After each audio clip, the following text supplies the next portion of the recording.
आपका डिक्टेशन शुरू होगा 80 वर्ड पर मिनट की स्पीड से 5 सेकंड बाद।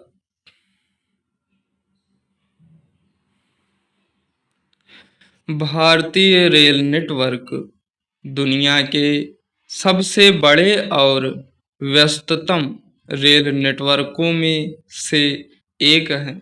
अपनी स्थापना के समय से लेकर आज तक भारतीय रेलवे ने समय के साथ अपनी तकनीक और कार्यप्रणाली में कई बड़े और परिवर्तनकारी बदलाव किए हैं।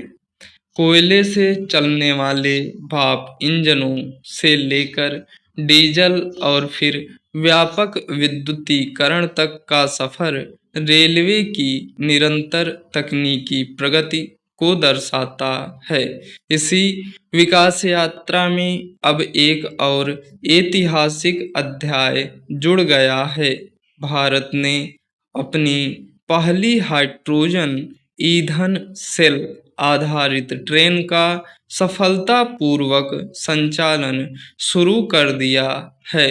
नमो ग्रीन रेल के नाम से जानी जाने वाली यह अत्याधुनिक ट्रेन हरियाणा के जिंद से सोनीपत के बीच पटरियों पर उतरी है। यह केवल एक नई ट्रेन का उद्घाटन मात्र नहीं है, बल्कि यह ऊर्जा के स्वच्छ विकल्पों की ओर भारत के एक बड़े और निर्णायक कदम का प्रतीक है।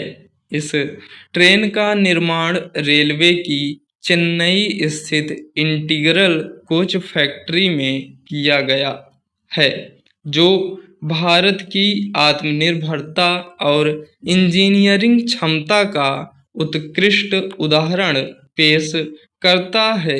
इस ट्रेन के स्वरूप और क्षमता की बात करें तो इसमें दो विशेष रूप से डिजाइन की गई हाइड्रोजन ड्राइविंग पावर कार और 8 वातानुकूलित यात्री कोच शामिल किए गए हैं।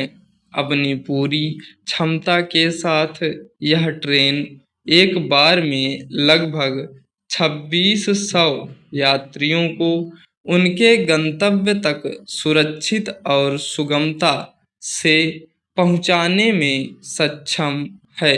गति के मोर्चे पर भी यह ट्रेन काफी उन्नत है। हालांकि इसकी अधिकतम डिजाइन गति 110 किलोमीटर प्रति घंटा निर्धारित की गई है, लेकिन वर्तमान प्रायोगिक चरण में इसे 75 किलोमीटर प्रति घंटे की सुरक्षित रफ्तार से संचालित किया जा रहा है। यह हाइड्रोजन ट्रेन अपनी बिजली खुद बनाती है। ट्रेन की छतों या विशेष डिब्बों में उच्च दबाव वाले मजबूत टैंक लगे होते हैं, जिनमें हाइड्रोजन गैस सुरक्षित रूप से भरी होती है। यह गैस ट्रेन में लगे अत्याधुनिक फ्यूल सेल के भीतर जाती है। वहां यह गैस वायुमंडल से खींची गई ऑक्सीजन के साथ एक इलेक्ट्रो रासायनिक प्रतिक्रिया करती है। इस पूरी रासायनिक प्रक्रिया के परिणाम स्वरूप भारी मात्रा में बिजली पैदा होती है, और यही वह बिजली है जो ट्रेन की भारी भरकम मोटरों को चलाकर उसे पटरियों पर आगे बढ़ाती है।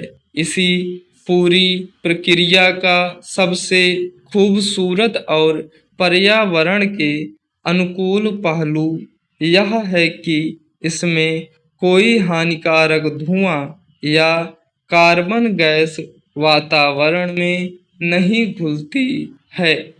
जिंद रेलवे स्टेशन पर इस ट्रेन में गैस भरने के लिए एक विशेष रिफ्यूलिंग स्टेशन बनाया गया है, जो इंजीनियरिंग का एक जटिल नमूना है। भविष्य में अगर इन ट्रेनों को पूरे देश में चलाना है तो ऐसे सैकड़ों स्टेशन बनाने होंगे। इसके लिए हरित हाइड्रोजन का उत्पादन बड़े पैमाने पर बढ़ाना होगा और उसे सुरक्षित रूप से देश के कोने-कोने तक ले जाने के लिए विशेष टैंकरों की व्यवस्था करनी होगी। भंडारण की पुख्ता व्यवस्था सुनिश्चित किए बिना इस तकनीक का विस्तार संभव नहीं है।